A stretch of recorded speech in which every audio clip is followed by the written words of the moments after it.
ছিলাম বেশ আগে থেকেই, তবে সময়ের অভাবে সেটা করা হয়ে ওঠেনি। আপনারা জানেন বাংলাদেশ বিমান বাহিনীর ব্যাকবোন ফাইটার চীনের নির্মিত F7, যা 1928 hello guys, welcome back to another video. Viewer बहुत ही ज्यादा इंपॉर्टेंट किस्म की वीडियो आप लोगों के साथ शेयर करने वाले हैं। वीवर कोरिया का साख्ता T-50 जो है एयरक्राफ्ट फाइटर जेट जो है वो वीवर बांग्लादेश की एयरफोर्स के लिए कितना ज्यादा इंपॉर्टेंट है।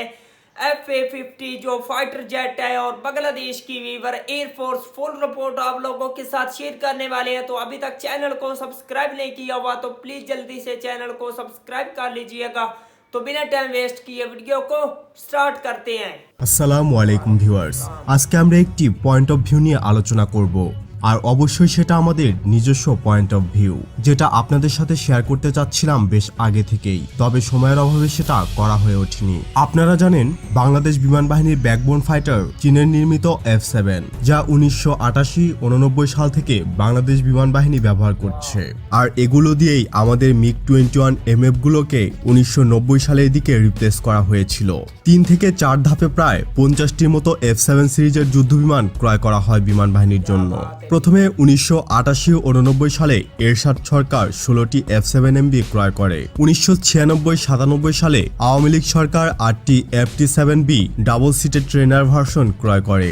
2005 সালে বিএনপি সরকার 16টি F7BG ক্রয় করে, আর 2008-9 সালের দিকে তত্ত্বাবধায়ক সরকার মাত্র একটি F7 যুদ্ধবিমান ক্রয় করেছে বলে শোনা যায়। আর 2012-13 সালে বর্তমান আওয়ামী লীগ সরকার 16টি লেটেস্ট মডেলের F7BGI যুদ্ধবিমান ক্রয় করে। এখানে সবাই প্রশ্ন করতে পারেন আমাদের F7 ক্রয়ের সাথে ভিডিওর টাইটেল মানে কোরিয়ান T-50 বা FA-50 এর কি সম্পর্ক। আসলে বর্তমান এরিয়াল ওয়ারফেয়ারের ক্ষেত্রে বিয়ন্ড ভিজুয়াল রেঞ্জ একটি অত্যাবশ্যকীয় জিনিস।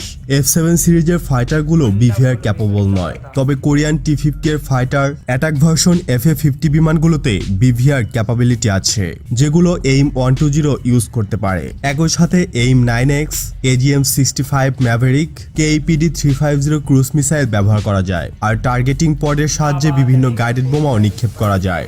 FA-50 বিমানে ব্যবহৃত র্যাডারের রেঞ্জ 150 কিলোমিটার। আবার AN/APG-67 র্যাডারও ইউজ করা যায়, যেটির রেঞ্জ 148 কিলোমিটার, যেখানে আমাদের F7BGI-তে ব্যবহৃত র্যাডারের রেঞ্জ 100 কিলোমিটারেরও কম। T-50 একটি supersonic fighter trainer plus light attack fighter, যেটির সর্বোচ্চ গতি ম্যাক 1.5, আর আমাদের F7 এর গতি ম্যাক 2+। কোরিয়ান T-50 এর পেলোড ক্যাপাসিটি প্রায় 3800 কেজি, যেখানে F7 এর পেলোড প্রায় 2500 থেকে 3000 কেজির মধ্যে। যদিও বা FA-50 এর দাম F7 এর তুলনায় অনেক বেশি, তবে আমাদের ব্যক্তিগত মতামত অনুসারে 2011-12 সালে যদি F7BGI এর বদলে T-50 নেওয়া যেত, তাহলে বাংলাদেশের জন্য ভালোই সুবিধা হতো, আর ওয়েস্টার্ন ফাইটারের জন্য আলাদা ট্রেনার বিমান ক্রয়ের প্রয়োজন হতো না।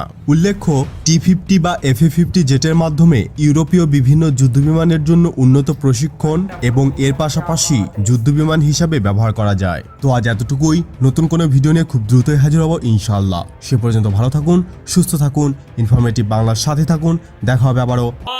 अमेजिंग वीवर जबरदस्त किस्म का ये कोरिया का T-50 जो एयरक्राफ्ट है फाइटर जेट जो है वो बांग्लादेश के लिए वीवर कितना ज्यादा बेनिफिट है, कितना ज्यादा बांग्लादेश की एयरफोर्स में इसको अहमियत दी जाती है। वीवर आप लोगों ने वीडियो में देख लिया, बहुत ही ज्यादा इंपॉर्टेंट किस्म का, बहुत ही ज्यादा पावरफुल किस्म का ये जो फाइटर जेट है वीडियो में नजर आ रहा था वीवर, बहुत ही जबरदस्त किस्म का। ये बांग्लादेश की आर्मी को बहुत ही ज्यादा बेनिफिट दे सकता है। इस फाइटर जेट को किसी भी वार में इस्तेमाल किया जा सकता है वीवर। ये बांग्लादेश की आर्मी के लिए बहुत ही जबरदस्त किस्म का साबित हो सकता है। तो वीवर अभी तक आप लोगों ने हमारे चैनल को सब्सक्राइब नहीं किया हुआ तो प्लीज जल्दी से हमारे चैनल को सब्सक्राइब कर लीजिएगा। मिलते हैं आपसे नेक्स्ट वीडियो में इंशाल्लाह, तब तक के लिए अल्लाह हाफिज।